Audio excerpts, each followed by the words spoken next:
Yeah, honestly, I've been working really hard to get back to full health, and I feel like probably over these last couple of weeks is when I've probably started feeling my best. Obviously, my ankle kind of. The most celebrated rookie in basketball history potentially searching for an escape route only months into her professional career?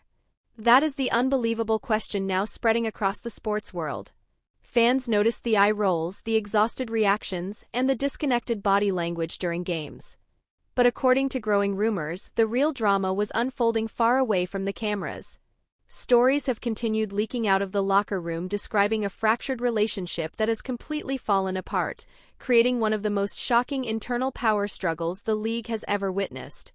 What originally looked like the perfect basketball fairy tale, a generational superstar arriving to rescue a struggling franchise, quickly transformed into an emotionally toxic environment filled with clashing personalities, alleged punishment tactics, and a coaching staff that appeared completely overwhelmed by the cultural phenomenon they had inherited. People expected rookie struggles. They expected difficult adjustments. But nobody expected what now feels like outright warfare between a superstar player and the people responsible for developing her. The tension inside the organization has reportedly reached a complete breaking point, and rumors circulating around the league suggest that a serious ultimatum may have already been delivered behind closed doors to the Indiana Fever front office. But to truly understand how things spiraled out of control so quickly, you have to go all the way back to the first moments Caitlin Clark stepped onto the court wearing a professional jersey. Indiana was supposed to become the perfect basketball home, the ideal place for a Midwest prodigy to evolve naturally into the next global icon of women's sports. Instead, reality hit the organization like a truck, exposing deep-rooted problems that sold-out arenas and record-breaking television ratings could not hide forever. The attention surrounding Clark's arrival was unlike anything the WNBA had ever experienced. Charter flights, massive television contracts, global media coverage. An entirely new audience suddenly watching the league every night. Any rational franchise handed that kind of opportunity would be expected to build the entire system around maximizing her strengths, protecting her investment value, and helping her dominate immediately. But what fans watched unfold on national television every week felt like the complete opposite. Instead of adapting to a revolutionary talent, the Fever often looked like an old-school organization desperately trying to force a generational superstar into a rigid and outdated basketball system. The disconnect was never just a temporary adjustment period. It felt like a full-scale collision between two completely different basketball philosophies, one that threatened to derail the most financially valuable career women's basketball had ever seen before it even had a chance to fully begin. And the earliest warning signs of that dysfunction did not start with offensive schemes or play calling. They started with how the team responded when their superstar began taking brutal physical punishment on the court. The jump from college basketball to the professional level is always difficult, but the level of contact and physical targeting directed toward Clark immediately became one of the biggest storylines in sports.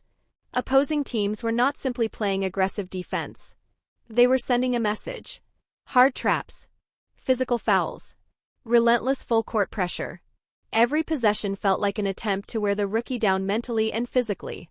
Veteran players around the league reportedly felt irritated by the non-stop media attention surrounding Caitlin Clark, and many fans believed that frustration was being taken out physically on the court night after night. Hard fouls. Aggressive contact. Constant pressure on her body every single game. People watching expected the Indiana Fever to immediately develop a protect the superstar mentality and defend the player carrying the future of the franchise. In almost every major sport, when somebody takes a cheap shot at the face of the organization, teammates respond instantly to make sure it never happens again. Instead, fans became increasingly frustrated watching what they viewed as an unusually passive response from the coaching staff during many of those moments. When controversial plays happened, cameras often caught the head coach standing silently with folded arms rather than passionately defending her player or confronting officials. There were multiple moments where Clark ended up on the hardwood after heavy contact, and the bench reaction appeared completely emotionless. Then during post-game press conferences, the messaging often focused on needing to adjust to professional physicality, which many fans interpreted as quietly shifting responsibility back onto the rookie herself. To Clark supporters, that lack of vocal protection felt like a betrayal. She came from an environment where trust, support, and complete organizational belief surrounded her at every level. The failure to protect her was not just physical in their eyes. It became psychological. It created the first serious seeds of resentment. Fans believed she was absorbing the punishment and jealousy that came with transforming the league financially while looking over at a sideline that seemed detached from what she was enduring. But the physical contact was only part of the larger problem. According to growing criticism from fans and analysts, the real conflict began within the offensive system itself, where two completely different basketball philosophies collided head-on. On one side was a revolutionary guard whose game thrived on pace, transition offense, deep pull-up shooting, and creative improvisation. Clark does not simply run an offense. She manipulates defenses, often seeing passing lanes and scoring opportunities before anyone else on the floor recognizes them. On the opposite side was a far more traditional coaching philosophy built around slower half-court execution, structure, and defensive discipline. To many viewers, it looked like putting a race car engine into a system designed to drive at half speed. Game after game, fans watched the offense stagnate during critical stretches. There were possessions where the ball was taken out of Clark's hands late in games, while offensive sets frequently left her standing off-ball as a spacer instead of allowing her to control the action. Frustration became impossible to hide. Viewers noticed the raised hands, the head shakes, and the icy looks directed toward the bench after broken offensive possessions. Basketball analysts openly criticized the offensive approach on national television, arguing that the coaching staff was failing to maximize one of the most dynamic offensive talents women's basketball had ever seen. Every time the game sped up and Clark attempted to push the pace, timeouts or slower half-court resets often followed, immediately killing momentum. To many fans, the disconnect became glaringly obvious. They believed Clark was not simply struggling through a normal rookie adjustment period. They believed the very skills that made her a global superstar were being restricted inside a system that refused to fully adapt around her strengths. Then things reportedly became even more tense behind closed doors. Rumors began circulating that film sessions and private meetings inside the organization had evolved into uncomfortable battlegrounds. Clark, widely known for her elite basketball IQ, allegedly became more vocal about the lack of offensive adjustments. According to reports and speculation, she started directly questioning spacing issues, predictable offensive sets, and the effectiveness of running a slower offense with a roster capable of playing much faster. For any rookie, openly challenging professional coaches would normally be considered a major taboo. But this was never an ordinary rookie situation. Clark arrived carrying enormous expectations, financial pressure, and unprecedented attention for the league itself. According to the rumors, she understood the offense was struggling. She understood fans could see the problems clearly. And she allegedly pushed for offensive changes that would stop leaving her isolated against aggressive double teams without passing outlets or relief. Opposing defenses were trapping her nearly full court, face-guarding her relentlessly, and forcing the ball out of her hands at every opportunity. Critics argued the coaching staff failed to consistently counter those strategies with better screening actions, movement, or spacing adjustments designed to punish aggressive defenses. Many fans believed Clark was essentially being asked to solve impossible defensive pressure entirely on her own against the best athletes in the world. And for a coaching staff trying to establish authority and control over a young superstar, that level of public questioning and tactical frustration reportedly created enormous internal tension behind the scenes. Instead of listening to the criticism, adjusting the offense, and working alongside their generational point guard, the coaching staff reportedly interpreted the feedback as a direct threat to their authority. According to growing speculation, leadership became determined to prove that the system mattered more than any individual player, creating a toxic power struggle where ego appeared to outweigh the actual goal of winning basketball games. Coaches allegedly felt they needed to re-establish control over the locker room, and that mindset reportedly led to one of the most controversial decisions of the entire season, a decision that exploded across social media and ignited non-stop debate throughout the sports world. Fans and analysts were left completely stunned when the team's biggest star suddenly began seeing her minutes reduced during the most important stretches of close games. Official explanations referenced foul trouble, fatigue, or defensive matchups, but many viewers simply did not buy it. There were fourth quarters where the offense completely collapsed, desperately needing energy and shot creation, yet cameras repeatedly showed Caitlin Clark sitting on the bench with a towel draped over her shoulders, visibly furious while staring at the floor. Her frustration radiated directly through the television screen. To many insiders and fans, this no longer looked like strategic coaching. It looked personal. Critics argued the benchings resembled an old-school disciplinary tactic designed to remind the rookie who held power inside the organization. It was viewed as an attempt to enforce obedience, defensive discipline, and complete loyalty to the system. But trying to publicly humble a generational superstar in front of millions of emotionally invested fans backfired in spectacular fashion. Social media exploded with outrage. Fans demanded coaching changes while sports talk shows spent entire segments dissecting every substitution, every timeout, and every frustrated reaction captured on camera. To many supporters, the decision to sit the player responsible for selling out arenas nationwide reflected an unbelievable lack of self-awareness. Fans were paying enormous ticket prices specifically to watch Clark perform, only to see her benched during critical moments because of what many believed was an ego-driven power struggle. The optics became disastrous for the organization.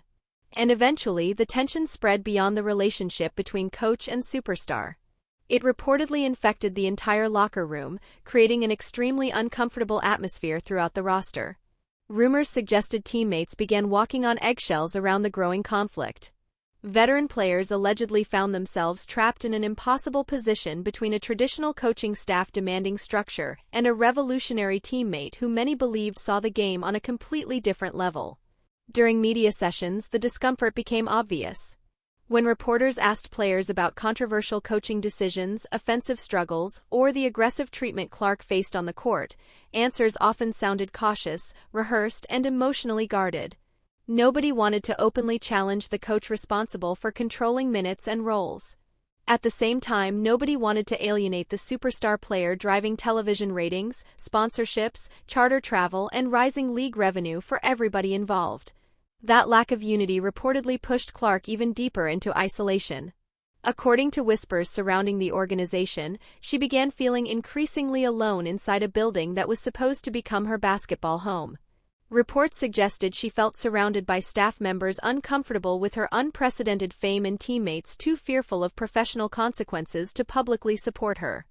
The emotional pressure reportedly became overwhelming, balancing the expectations of an entire sports world while simultaneously navigating an internal civil war inside her own organization. Fans began noticing the emotional shift publicly as well. The joy, swagger, and visible confidence that defined Clark's college career slowly appeared, replaced by frustration, exhaustion, and emotional distance. The infectious smile that once captivated millions started disappearing behind clipped interviews and guarded body language. To many observers, it looked like the reality of the situation was beginning to wear her down mentally. And according to rumors spreading around the league, that emotional isolation eventually triggered major conversations behind closed doors. Reports claimed Clark's powerful representation team stepped in after realizing her long-term career trajectory, mental well-being, and multi-million-dollar brand could not remain tied to what they viewed as a restrictive and dysfunctional environment. Whispers of a serious ultimatum reportedly reached the highest levels of the Indiana Fever organization, bypassing coaches entirely and going directly to ownership. The alleged message was simple: significant changes needed to happen within the coaching philosophy and organizational structure, or the franchise risked eventually losing the single biggest draw in women's basketball history the moment contract options allowed movement. And the leverage Clark reportedly holds is unlike anything professional basketball has ever seen from a first-year player. She is not merely selling tickets.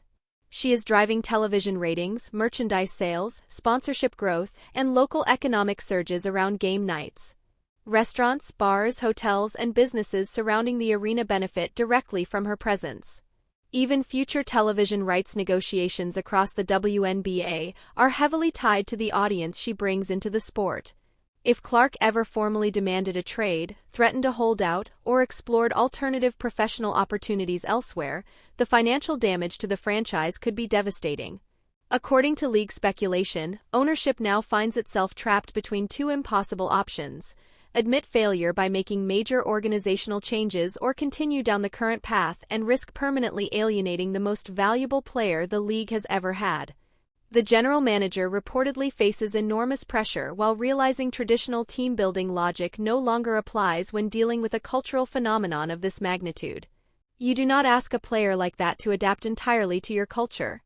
Many believe the organization must build the culture around her instead. Meanwhile, rival front offices around the league are reportedly monitoring the situation closely, quietly preparing massive trade scenarios in case the relationship completely implodes. The WNBA has never witnessed a rookie with this much influence, but fans also argue the league has never witnessed a superstar rookie receive this level of criticism and organizational tension from within her own franchise. At this stage, small adjustments and temporary apologies no longer appear enough to repair the situation. According to analysts studying the team constantly, the trust between Clark and the coaching staff now appears severely damaged. Television commentators even analyze body language during games, pointing out the lack of eye contact, the cold communication, and the visible emotional distance during timeouts. Cameras often show Clark standing silently near the edge of the huddle, while coaches draw up half-court plays that frustrated fans believe are too predictable to succeed consistently. The crowd reaction inside the arena has reportedly changed as well. Fans now openly boo controversial substitutions and loudly chant Clark's name whenever she remains on the bench during critical moments. The entire situation has evolved into something bigger than basketball, a non-stop reality show-style drama unfolding live during games, with the emotional toll on the young superstar becoming increasingly difficult to ignore. Post-game interviews reveal visible exhaustion. Clark often delivers short, carefully controlled answers while gripping the microphone tightly, clearly trying not to create additional headlines or controversies. The media understands how explosive the situation has become and constantly searches for the quote that could finally blow the entire story open publicly. Despite all of that pressure, she has handled the spotlight with remarkable composure for someone so young. But according to growing rumors, even she may be approaching a breaking point. Now the front office reportedly understands the clock is ticking rapidly. Executives know the entire basketball world is evaluating every single decision they make moving forward. They are no longer simply managing a basketball team anymore.